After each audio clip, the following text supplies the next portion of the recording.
안녕하십니까. 자, 지금부터 2019년도 2회 전기기사 파트의 전력공학 부분 문제풀이 시작하도록 하겠습니다. 네, 21번 문제부터 보도록 할게요.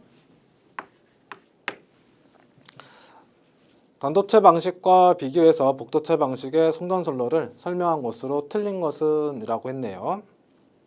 단도체다라고 하게 되면 간단하게 그림으로 좀 표현하면 이렇게 설정했을 때 철탑을 이제 한 줄만 보죠. 뭐 여기 예자는 내려와 있고 전선 이렇게 간다라고 했을 경우에 요거 형태를 단면으로 표현하게 되면 이렇게 표현된 거예요. 그래서 여기 이제 전류가 이렇게 흘러온다. 그러면 이제 여기에 전류가 이렇게 흘러 들어가는 거겠죠. 그죠? 그래서 이렇게 해서 표현하는 게 단도체 방식인 것이고, 복도체 방식은 요 부분을 자 아래쪽에다 그렸을 때 이 선 한 가닥 가지고 전기 에너지를 공급하는 것이 아니라 요걸 쉽게 생각하시면 전선이 이제 단면으로 이렇게 놓으면 이렇게 단면이 있었어요. 여기서 반뚝 자르는 거죠. 그러면 이제 딱 여기 칼 대고 딱 잡고 쫙 잘라버리면 이게 잡고 자르면 반절이 쭉 쪼개질 거 아니에요. 대나무 쪼개지듯이. 그랬을 때 그 반절이 이렇게 있으면 이걸 이제 돌돌돌 말아가지고 이렇게 얇은 선으로 만들었다라고 보시면 돼요. 좀 예를 든 게 조금 좀 그렇긴 한데 이렇게 이해를 하시니까 가장 편하거든요. 그래서 이제 보시다시피 심 하나 가지고 공급하던 걸 두 개 가지고 공급을 하는 거죠. 그랬을 때 전류가 이렇게 이제 들어가게 될 것이다라는 거예요. 그때 우리가 이제 위에 부분을 단도체라고 표현을 하는 것이고 아랫 부분은 우리가 이제 복도체라고 표현을 하게 됩니다. 그럼 단도체하고 복도체하고 차이점을 여러분들이 일단 가장 크게 또는 뭐 가장 기본적으로 기억을 해주셔야 될 것이 어차피 수식적으로 외워주셔야 되거든요. 우리가 이제 단도체다라고 하게 되면은 전류 흘러간다라고 했을 때 물리적으로 표현하게 되면 이게 전선의 반지름 개념이 되는 거죠.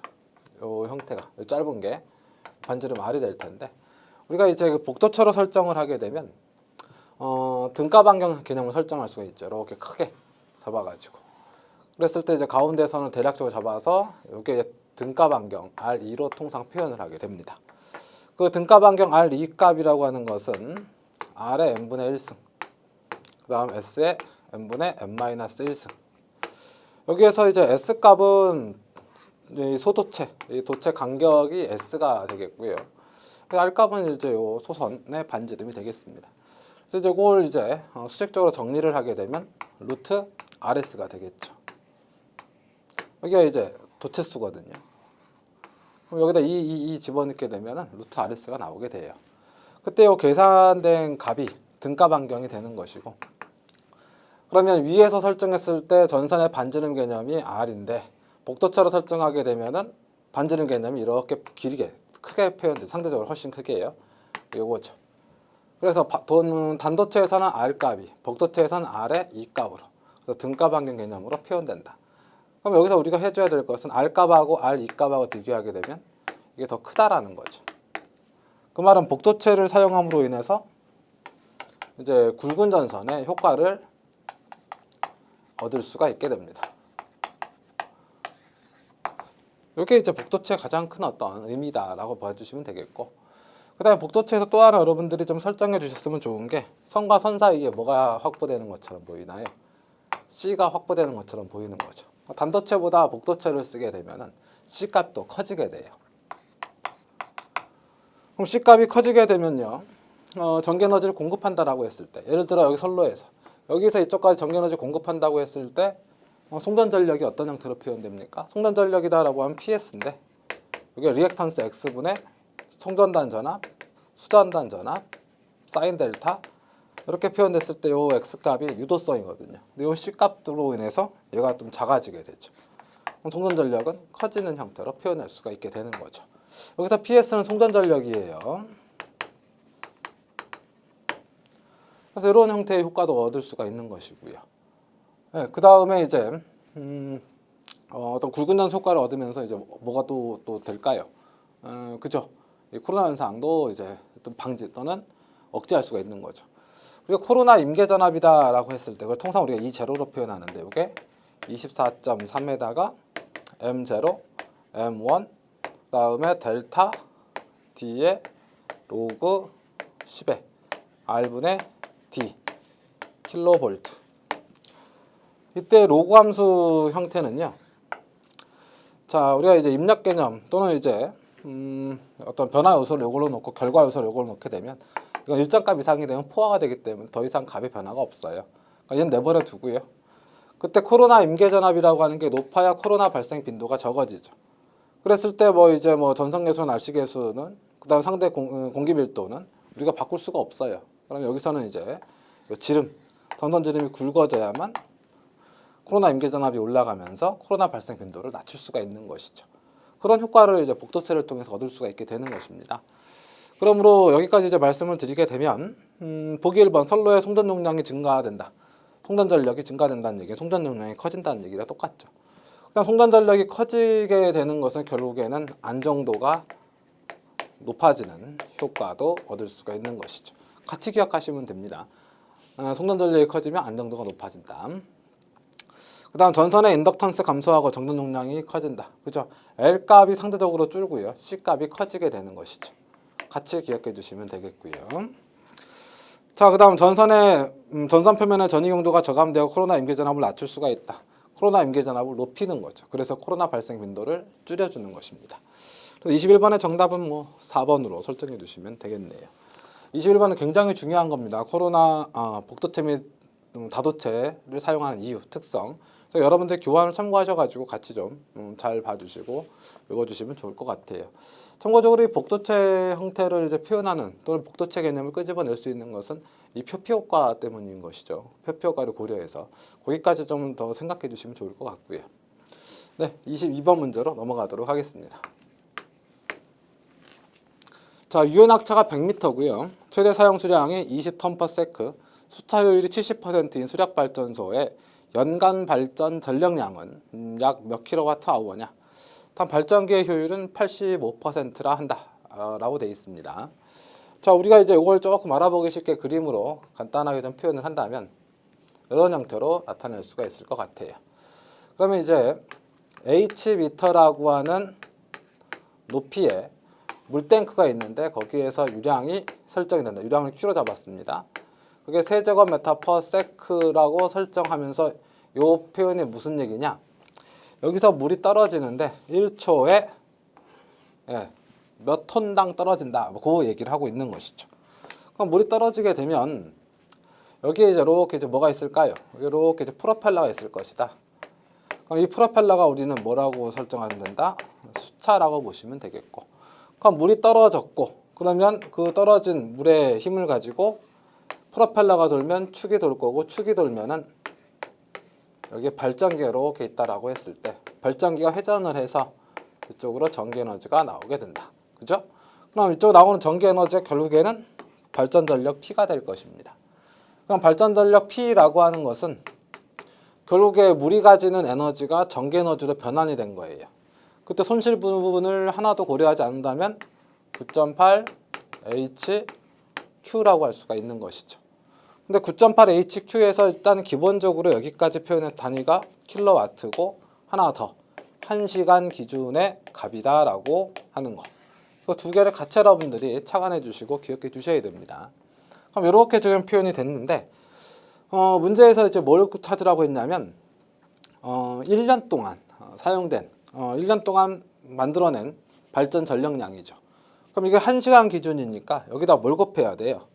그쵸? 24를 곱하면 1일이 될 거고 365를 곱하면 이게 1년에 해당하는 연간 발전 전력량 킬로와트 아우어가 되겠습니다. 그럼 이제 끝난 거 아니냐 싶을 수 있는데 여기서 우리가 또 하나 착안해야 될 게 뭐예요? 찾아야 될 게 발전기 효율이 85%죠. 그러니까 수차 부분의 효율도 있고 발전기 효율도 있네요. 그죠? 수차 부분 효율은요. 지금 여기에서 물이 떨어져 가지고 수차를 때리게 되면 얘가 돌면서 생기는 기계적 마찰력 뭐 그런 것들을 고려해서 발전기에 들어가는 부분까지 들어오는 값 대비 나가는 값이 몇 프로? 70%. 그 다음 발전기에서 들어온 값 대비 나가는 값이 몇 프로? 85%. 여러분 그러니까 쉽게 생각하시면 100이 들어왔어요. 여기로. 그럼 여기서 발정에 전달된 거 100 중에 70만 전달된 거고 70이 들어왔어요. 그럼 나갈 때는요. 그 70 중에 85%만 나가는 겁니다. 그렇게 여러분 생각하시면 되겠죠. 그러니까 지금 현재 여기에서 수식을 조금 더 쉽게 보시려면은 여기다가 효율을 곱해 주셔야 되겠죠. 이만큼 다 나가야 다 나가는 게 좋은데 손실을 고려해서 그 중에 이만큼 비율만 나가는 거니까요. 그 다음에 이제 다시 여기다가 24에 365를 곱해 주시면 되는 거죠. 그러면 이제 얘기는 다 됐습니다. 자, 그러므로 9.8 곱하기 낙차가 지금 몇 미터가 설정이 돼 있죠? 100m 설정돼 있고요. 그 다음 유량이 지금 20톤/세크 20이 들어가면 되겠죠? 그 다음에 이제 효율은 여기서 여기까지가 70%니까 0.7, 여기서 여기까지가 85%니까 0.85. 그 다음에 여기까지가 1시간 기준이에요. 1시간 기준으로 나오는 출력값이죠.